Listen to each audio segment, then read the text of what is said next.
Hello friends, कैसे हो आप लोग। तो उम्मीद करते हैं कि आप लोग अच्छे होंगे, मस्त होंगे, ज़बरदस्त होंगे। तो आज का क्लास हम लोग सीडीपी का स्टार्ट करने वाले हैं। तो पहला प्रश्न कह रहा है, विकास कभी ना समाप्त होने वाली प्रक्रिया है, यह विचार किससे संबंधित है। ये सीटेट 2011 में पूछा गया प्रश्न है ना। सीटेट 2011 में पूछा गया प्रश्न है। कह रहा अंतः संबंध या अंतः संबंध का सिद्धांत, प्रिंसिपल ऑफ इंटरलेशन, निरंतरता का सिद्धांत या फिर एकीकरण का सिद्धांत, अंतःक्रिया का सिद्धांत। कमेंट बॉक्स में फटाफट आंसर आप लोग करते चलेंगे और क्लास में आप लोग लास्ट तक बने रहेंगे ताकि आपको हर प्रश्न की जानकारी अच्छे से प्राप्त हो सके। और सेम हूबहू प्रश्न पूछे जाते हैं एग्जाम में, जो आज हम प्रश्न लेकर के आए। चलिए बताइए क्या होगा राइट आंसर। तो विकास कभी ना समाप्त होने वाली प्रक्रिया, यह विचार किससे संबंधित है। तो विचार जो है निरंतरता का सिद्धांत है। क्या है? निरंतरता का सिद्धांत है। Option B is the right answer. अगले प्रश्न की बात हम करें तो अगला प्रश्न है हमारा, कह रहा निचली कक्षाओं में शिक्षण की खेल पद्धति मूल रूप से आधारित है किस पर। शारीरिक शिक्षा कार्यक्रम के सिद्धांत पर, या फिर शिक्षण पद्धतियों के सिद्धांत पर, या विकास एवं वृद्धि के मनोवैज्ञानिक के सिद्धांतों पर, या शिक्षण के समाजशास्त्रीय सिद्धांतों पर। और ये सीटेट और यूपी टेट दोनों में जो है कि 2011 में पूछा गया था प्रश्न। बताइए। तो निचली कक्षा की अगर हम बात करें तो निचली कक्षा में जो है शिक्षण का खेल पद्धति मूल रूप से आधारित किस पे होता है। तो मनोविज्ञान के सिद्धांतों पर आधारित होता है। Option C is the right answer. अगले प्रश्न की बात करें, अगर अभी तक आप लोगों ने चैनल को सब्सक्राइब नहीं किया तो चैनल को सब्सक्राइब कर लें, लाइक कर दें और वीडियो शेयर जरूर कर दें ताकि आपको हर वो नई नई वीडियो अपडेट होते रहे। कह रहा प्रश्न कि अवधारणाओं का विकास, डेवलपमेंट ऑफ कॉन्सेप्ट मुख्य रूप से डैश का हिस्सा है। ये भी 2011 में पूछा गया प्रश्न है ना। क्या वो बौद्धिक विकास है या फिर शारीरिक या सामाजिक या संवेगात्मक। अवधारणाओं का विकास, डेवलपमेंट ऑफ कॉन्सेप्ट मुख्य रूप से डैश की है ना। यहाँ पे क्या है? डैश होता, डैश की, डैश का हिस्सा है। बताओ फटाफट कमेंट बॉक्स में आंसर। तो जैसे डेवलपमेंट कह रहा, विकास और कॉन्सेप्ट कह रहा, तो हमारा किससे होगा? बौद्धिक क्षमता से। Option A is the right answer. अगले प्रश्न की अगर हम बात करें तो अगला प्रश्न है हमारा कि व्यक्तिगत शिक्षार्थी एक दूसरे से डैश में भिन्न होते हैं। विकास की दर, विकास की क्रम, विकास की सामान्य क्षमता, या फिर वृद्धि एवं विकास के संबंध में। तो व्यक्तिगत शिक्षार्थी एक दूसरे से भिन्न क्यों होते हैं? यह भी 2011 में पूछा गया प्रश्न है। बताओ। तो विकास की दर में हर बच्चे का विकास क्या होता है? अलग अलग प्रकार के होते हैं। किसी का विकास पहले हो जाता है, किसी का विकास थोड़ा लेट होता है ना। हर विकास, जितने भी व्यक्ति हैं सभी व्यक्तियों का विकास भिन्न भिन्न होता है। क्या होता है? भिन्न भिन्न होता है ना, भिन्न भिन्न होता है। तो हमारा राइट आंसर क्या हो जाएगा? Option A is the right answer. अगले प्रश्न की अगर हम बात करें तो अगला प्रश्न हमारा कह रहा है, ये भी प्रश्न 2011 सीटेट में पूछा गया प्रश्न है ना। तो आप लोग एक एक प्रश्न को देखते चलेंगे ताकि आपको ये चीज़ें पता लगे कि एग्ज़ाम में प्रश्न किस तरह से पूछे जाते हैं, है ना। एग्ज़ाम में प्रश्न किस तरह से पूछे जाते हैं और आप एक एक प्रश्न को क्या कर पाएंगे? आसानी से सॉल्व कर पाएंगे। कह रहा व्यक्ति शिक्षार्थी, इंडिविजुअल लर्नर एक दूसरे से डैश में भिन्न होते हैं। क्या वो विकास की दर होती है, विकास का क्रम, या विकास की सामान्य क्षमता, या वृद्धि एवं विकास के सिद्धांतों पर। Principle of growth and development, या फिर जनरल कैपेसिटी ऑफ डेवलपमेंट, या सीक्वेंस ऑफ डेवलपमेंट, या फिर रेट ऑफ डेवलपमेंट। बताएंगे क्या होगा राइट आंसर। तो अभी कुछ देर पहले ही सेम प्रश्न तो नहीं कह सकते, लेकिन इसी आधारित पे पिछला प्रश्न भी था। तो बताइए क्या हो जाएगा। तो हमारा राइट आंसर क्या हो जाएगा? उसका भी विकास का दर था और इसका भी विकास का दर ही हमारा राइट आंसर हो जाएगा। अब प्रश्न को देखिए किस तरह से जो है कि आयोग फंसाने का काम करता है ना। इस प्रश्न में कह रहा व्यक्तिगत शिक्षार्थी एक दूसरे से डैश में भिन्न होते हैं, विकास दर में भिन्न होते हैं। और पहले वाले प्रश्न की अगर हम बात करें तो पहले वाला प्रश्न क्या कह रहा? व्यक्तिगत शिक्षार्थी एक दूसरे से डैश में भिन्न होते हैं। अब प्रश्न को देखिए क्या कह रहा, व्यक्तिगत शिक्षार्थी एक दूसरे से डैश में भिन्न होते हैं। और ये प्रश्न कह रहा व्यक्तिगत शिक्षार्थी एक दूसरे से डैश में भिन्न होते हैं, है ना। चलिए अब उम्मीद करते हैं कि आप समझ गए होंगे। तो अगला प्रश्न है हमारा, अगला प्रश्न कह रहा मानवीय मूल्य जो प्रकृति में सार्वत्रिक हैं या फिर यहाँ पे सार्वधिक हो जाएगा, क्या हो जाएगा, सार्वधिक हो जाएगा। थोड़ा सा मिसप्रिंट है, क्या है, यहाँ पे हो जाएगा सार्वधिक।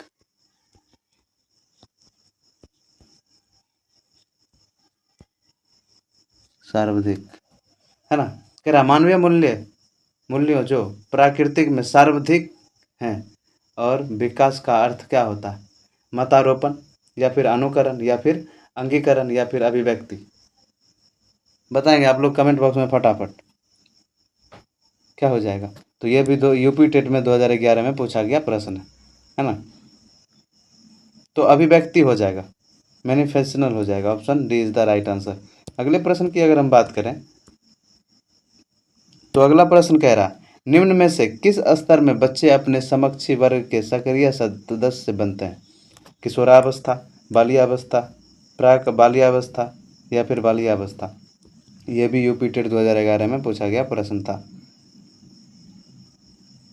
तो किशोरावस्था हो जाएगा, option A is the right answer. चलिए अगले प्रश्न की अगर हम बात करें तो अगला प्रश्न है बचपन के संप्रतीक दृष्टिकोण करेंट व्यू की मान्यता क्या है, बहुत तरीके से बच्चे वयस्कों के बराबर होते हैं या फिर बच्चों को युवा प्राप्त वयस्कों के रूप में सबसे अच्छा माना जाता या बचपन आधारित रूप से प्रतीक्षा अवधि राइटिंग पीरियड है या फिर बचपन वृद्धि एवं परिवर्तन की एक अनूठी अवधि है।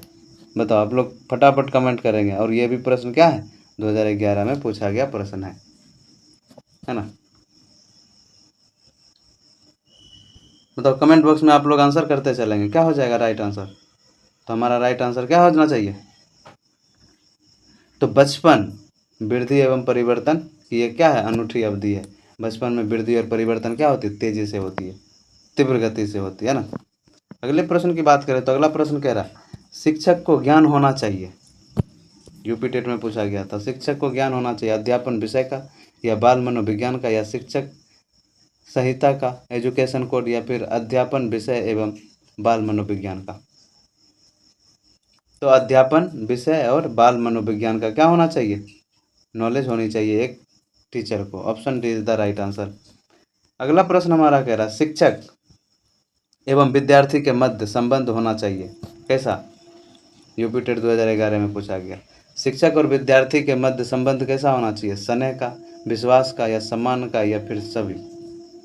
तो स्नेह का भी होना चाहिए, विश्वास का भी और सम्मान का ऑलरेडी क्या है, आप लोग इसका आंसर डी दे चुके हैं। अगले प्रश्न की अगर हम बात करें तो अगला प्रश्न है हमारा कि विकास के संदर्भ में निम्न में से कौन सा कथन सत्य नहीं है, निगेटिव प्रश्न कह रहा है हमारा। और ये भी आज टेट में जो है 2011 में पूछा गया था।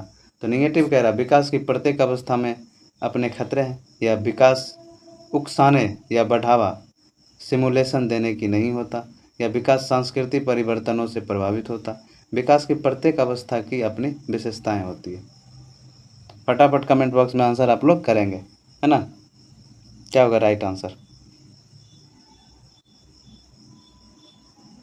तो विकास उकसाने और बढ़ावा सिमुलेशन से देने से नहीं होता है, option B is the right answer. Negative का क्या हो जाएगा, नेगेटिव ही आंसर हो जाएगी है ना। अगले प्रश्न की अगर हम बात करें तो अगला प्रश्न कह रहा है निम्न में से कौन सा विकासात्मक कार्य उत्तर बाल्य अवस्था के लिए उपयुक्त नहीं है, क्या वो सामान्य खेलों के लिए आवश्यक शारीरिक कुशलताएं सीखना या पुरुषोचित स्त्रियोचित सामाजिक भूमिकाओं को प्राप्त करना या व्यक्तिक आत्मनिर्भरता प्राप्त करना या फिर अपने हम उम्र बालकों के साथ रहना सीखना, क्या हो जाएगा। तो पुरुषोचित या फिर स्त्रियोचित सामाजिक भूमिकाओं को प्राप्त करना है ना। पुरुषोचित पुरुष और स्त्रियोचित स्त्री सामाजिक भूमिकाओं का प्राप्त करना, option B is the right answer. अगले प्रश्न की अगर हम बात करें तो अगला प्रश्न कह रहा है विकास का अर्थ क्या है, परिवर्तनों की उत्तरोत्तर श्रृंखला, प्रोग्रेसिव चेंजेस या फिर अभिप्रेरणा के फलस्वरूप होने वाली परिवर्तनों की उत्तरोत्तर श्रृंखला या फिर अभिप्रेरणा एवं अनुभव के फलस्वरूप होने वाली परिवर्तन की उत्तरोत्तर श्रृंखला या फिर परिपक्वता मैचुरेशन एंड एवं अनुभव के फलस्वरूप होने वाले परिवर्तनों की श्रृंखला, क्या हो जाएगी।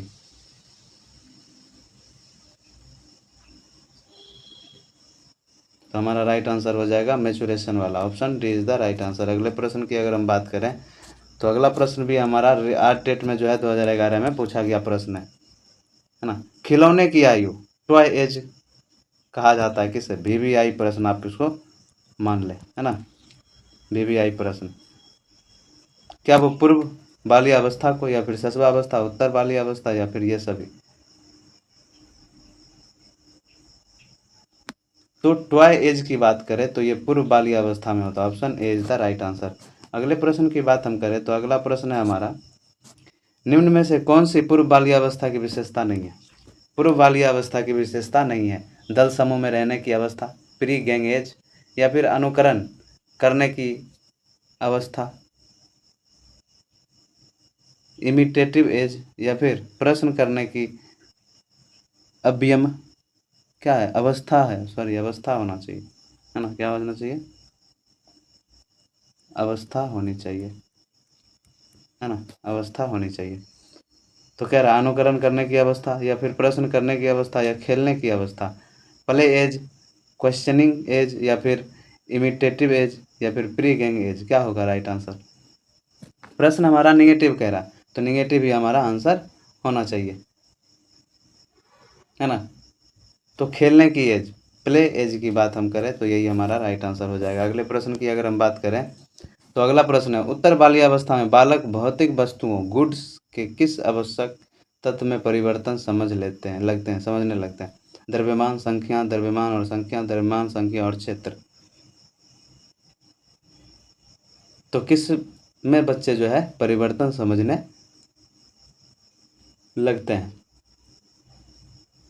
तो द्रव्यमान भी समझने लगते हैं बच्चे, और संख्या भी समझने लगते हैं, और क्षेत्र भी, तीनों क्या है समझने लगते हैं। तो option D is the right answer. अगले प्रश्न की अगर हम बात करें तो अगला प्रश्न है हमारा, मानव विकास किन दोनों के योगदान का परिणाम है? अभिभावक एवं अध्यापक का, सामाजिक एवं सांस्कृतिक कारकों का, वंशानुक्रम एवं वातावरण, या फिर इनमें से कोई नहीं? आर टेट में 2011 में पूछा गया प्रश्न है। तो मानव विकास की अगर हम बात करें तो मानव विकास की जो है विकास में योगदान किसकी किसकी होती है? पहले तो होती है अनुवांशिकता, है ना, अनुवांशिकता, और दूसरा हमारा क्या होता है? वातावरण का, इन्वायरमेंट, हेरिडिटी एंड इन्वायरमेंट, दोनों का क्या है योगदान है मानव के विकास में। तो option C is the right answer. अगले प्रश्न की अगर हम बात करें तो अगला प्रश्न हमारा कह रहा है, निम्न में से कौन सा कथन विकास के बारे में सत्य नहीं है? विकास अंतःक्रिया का फल है, विकास एक व्यवस्थित श्रृंखला का अनुगामी है, या फिर विकास एक व्यक्तिगत प्रक्रिया है, या फिर विकास विशिष्ट से सामान्य की ओर होता है? तो विकास जो है वो क्या है? विशिष्ट से सामान्य की ओर होता है। Option D is the right answer. ये नहीं होगा, ये भी नहीं होगी, ये भी नहीं होगी, हमारा निगेटिव क्या है? निगेटिव आंसर हो जाएगा। अगले प्रश्न की अगर हम बात करें तो अगला प्रश्न है हमारा, निम्न में से कौन सा कथन सही नहीं है? आवश्यकता वंचना की शारीरिक अवस्था नहीं है, अंतनोदय आवश्यकता का मनोविज्ञान परिणाम है, या फिर आवश्यकता एवं अंतनोदय समान नहीं है बल्कि समांतर है, मूल प्रवृत्तियां आंतरिक जैविक बल हैं। आवश्यकता वंचना की शारीरिक अवस्था नहीं है, option A is the right answer. अगले प्रश्न की अगर हम बात करें तो अगला प्रश्न हमारा कह रहा है, आर टेट 2011 में पूछा गया प्रश्न है, क्रियात्मक मूल्यांकन एक्शन रिसर्च का उद्देश्य क्या है? नवीन ज्ञान की खोज, शैक्षणिक परिस्थितियों में व्यवहार विज्ञान का विकास, विद्यालय तथा कक्षा की शैली कार्य प्रणाली में सुधार लाना, या फिर उपरोक्त में से सभी? तो अगर अभी तक आप लोग चैनल को सब्सक्राइब नहीं किए तो फटाफट क्या करेंगे? सब्सक्राइब कर लेंगे।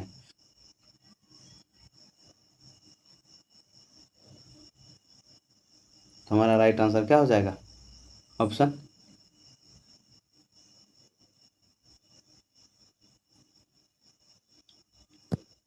Option C is the right answer. अगले प्रश्न की अगर हम बात करें तो अगला प्रश्न है हमारा कि शर्म तथा गर्व जैसी भावना का विकास किस अवस्था में होता है? शैशवावस्था, बाल्यावस्था, किशोरावस्था, वृद्धावस्था? ये सीजी टेट 2011 में पूछा गया। कब? सीजी टेट 2011 में पूछा गया। क्या वो शैशवावस्था, बाल्यावस्था, किशोरावस्था, वृद्धावस्था? बताओ क्या होगा राइट आंसर? फटाफट आंसर करते चलेंगे तो बाल्यावस्था हो जाएगा। Option B is the right answer. अगले प्रश्न की अगर हम बात करें तो अगला प्रश्न हमारा कह रहा है शैशवावस्था की मुख्य विशेषता क्या नहीं है? सीखने की प्रक्रिया में तीव्रता, जिज्ञासा की प्रवृत्ति, चिंतन प्रक्रिया या फिर अनुकरण द्वारा सीखने की प्रवृत्ति। सीजीटेट 2011 क्या हो जाएगा राइट आंसर? तो आप लोग फटाफट करते चलेंगे। शैशवावस्था की मुख्य विशेषता क्या नहीं है? निगेटिव प्रश्न पूछ रहा है, तो निगेटिव का हमेशा याद रखिए, निगेटिव का निगेटिव ही आंसर होना चाहिए, है ना। तो हमारा चिंतन प्रक्रिया, थिंकिंग प्रोसेस हो जाएगा। Option C is the right answer. अगले प्रश्न की अगर हम बात करें तो अगला प्रश्न है हमारा किस मनोवैज्ञानिक के अनुसार विकास एक सतत और धीमी प्रक्रिया? कोलेसैनिक या फिर पियाजे, स्किनर, हर्लॉक। और ये सीजी टेट में पूछा गया प्रश्न है। कब? सीजी टेट में पूछा गया क्या है प्रश्न है ना। कब पूछा गया? तो सीजी टेट में पूछा गया प्रश्न है। और पियाजे की हम बात करें तो पियाजे जो है कि स्विट्जरलैंड के रहने वाले थे। कहाँ? स्विट्जरलैंड के रहने वाले मनोवैज्ञानिक थे। इन्होंने संज्ञानात्मक विकास का चर्चा किया था, सिद्धांत दिया, संज्ञानात्मक विकास का सिद्धांत दिया, है ना। तो हमारा राइट आंसर क्या हो जाएगा? Option C is the right answer, Skinner.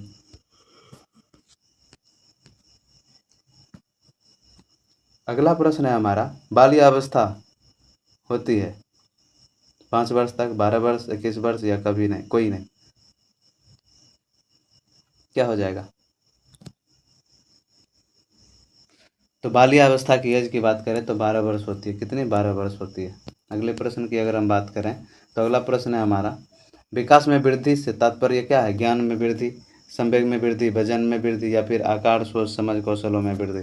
तो हमारा D is the right answer हो जाएगा। क्या हो जाएगा? D is the right answer. अगले प्रश्न की बात हम करें तो अगला प्रश्न है हमारा परिपक्वता का संबंध किससे? विकास, बुद्धि, सृजनात्मक या रुचि। तो विकास से है। मैच्योरिटी का जो है संबंध किससे है? तो वो डेवलपमेंट से। किससे? डेवलपमेंट से, है ना। चलिए अगले प्रश्न की अगर हम बात करें तो अगला प्रश्न हमारा कह रहा तनाव और क्रोध, टेंशन एंड एंगर की अवस्था जो है, टेंशन एंड एंगर की अवस्था जो है किसे कहते हैं? शैशवावस्था, किशोरावस्था, बाल्यावस्था, वृद्धावस्था। आप लोग फटाफट कमेंट बॉक्स में आंसर करेंगे क्या होगा राइट आंसर? तो हमारा राइट आंसर हो जाएगा किशोरावस्था। Option B is the right answer. अगले प्रश्न की अगर हम बात करें तो अगला प्रश्न हमारा कह रहा है, अगला प्रश्न है एक 13 वर्षीय बालक बात बात में अपने बड़ों से झगड़ा करने लगता और हमेशा स्वयं को सही साबित करने की कोशिश करता है। वह विकास की किस अवस्था में है? प्रारंभिक बाल्यावस्था, युवावस्था, किशोरावस्था, बाल्यावस्था। और सीजी टेट में पूछा गया क्या है प्रश्न है 2011 में। क्या हो जाएगा राइट आंसर? आप लोग कमेंट बॉक्स में फटाफट बताएंगे। तो किशोरावस्था इज द राइट आंसर हो जाएगा। चलिए अगले प्रश्न की अगर हम बात करें तो अगला प्रश्न है हमारा कि एक बच्चे की वृद्धि और विकास के अध्ययन की सर्वाधिक अच्छी विधि कौन सी है? मनोविश्लेषण विधि या तुलनात्मक विधि या फिर विकासीय विधि या फिर सांख्यिकीय विधि। पी टेट में पूछा गया प्रश्न है 2011 में। बताओ क्या होगा राइट आंसर? तो विकासीय बुद्धि। Option C is the right answer. अगले प्रश्न की अगर हम बात करें तो अगला प्रश्न है हमारा कि बच्चे के विकास के सिरस्थ सिद्धांत सेफला कॉडल प्रिंसिपल के अनुसार निम्न में से सत्य कथन क्या है? विकास सिर से पैर की ओर होती है, विकास पैर से सिर की ओर होती है या फिर विकास मध्य भाग से परिधि की ओर होती है या फिर उपयुक्त में से कोई नहीं। बताओ फटाफट क्या होगा राइट आंसर? इससे आप क्या करेंगे? ये VVI प्रश्न इसको समझेंगे, है ना। तो विकास क्या होती है? सिर से पैर की ओर होती है। Option A is the right answer. तो आज का हमारा ये क्या था? लास्ट प्रश्न था। क्लास कैसी लगी आप लोग कमेंट बॉक्स में बताएंगे, है ना। और अभी तक अपने चैनल को सब्सक्राइब नहीं किया तो चैनल को सब्सक्राइब कर लें, बेल आइकन को ऑल कर लें और वीडियो को लाइक करते चलेंगे। मिलते हैं नेक्स्ट वीडियो में, तब तक के लिए बाय, टेक केयर।